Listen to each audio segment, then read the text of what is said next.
சுதந்திர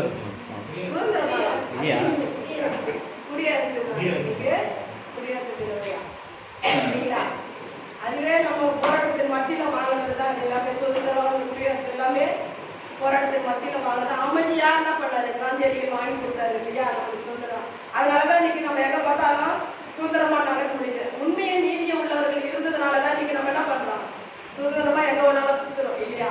எனவே ஆண்டவர் இந்த நாளில் நம்மளுக்கு கொடுக்கிற வார்த்தைகள் அனைவருக்குமான சமத்துவமும் நீதியும்.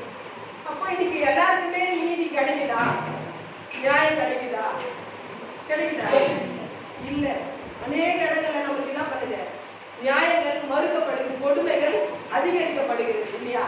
ஆனா ஆண்டவர் அப்படியாப்பட்ட இடங்களில ஒரு சமத்துவத்தையும் நீதியை உருவாக்கதான் இந்த பூமியில ஆண்டவராக இயேசுவானவர் சென்ற மாதத்துல என்ன பண்ணாரு, 25ஆம் தேதி நமக்காக ஆண்டவர் மாட்டு கொட்டாய் என்ன பண்ணாரு, ஏழ்மையாய் பிறந்தாரு. நம்ம எந்த இடத்துல நீதிகள் இல்லாம இருக்கிறதோ அந்த இடத்துல நீதியை வாங்கி கொடுத்துதான் ஆண்டவராக இயேசுவானவர் இந்த பூமியில வந்தார் என்பதை நாம விசுவாசிக்கணும். அதை பத்தி தான் இந்த நாட்களில் நாம என்ன பண்ண போறோம், இன்றைக்கு நாம பார்க்க போகிறோம். அல்லேலூயா, அல்லேலூயா, அல்லேலூயா. ஒரு சின்ன ஒரு கதை உங்களுக்கு எல்லாருக்குமே தெரியும். ஏன்னா நம்ம சின்ன பிள்ளைங்களா இருக்கும்போது பள்ளியில சொல்லி கொடுத்துருப்பாங்க. அந்த கதை உங்களுக்கு எல்லாருமே தெரியும். மனுநீதி சோழன் தெரியும் இல்லைங்களா உங்களுக்கு?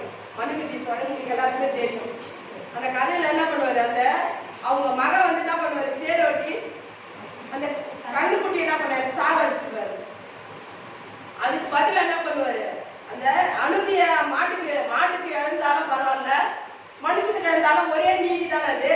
அந்த அனுதி இந்த பூமியில என்ன பண்ணக்கூடாது, நடக்க கூடாதுன்னு தன்னுடைய மகனை என்ன பண்ணாரு, அதே போல அந்த கண்ணுக்குட்டியை சாகடிச்சது போல அந்த மனுநீதி சோழன் என்ன பண்ணாரு, அதே மாதிரியே அந்த தேரை ஒட்டி தன்னுடைய மகனை சாகடிச்சாருன்னு நம்ம பார்க்கிறோம்.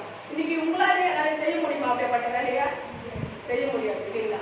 ஆனா ஆண்டவர் இயேசுவானவர் என்ன பண்ணாரு, அது எல்லாவற்றையும் மாற்றுவதற்காக தான் இந்த பூமியில வந்தாரு. அப்ப எந்த இடத்துலலாம் அநீதிகள் மறுக்கப்படுகிறதோ, நியாயங்கள் இல்லாமல் இருக்கிறதோ, அந்த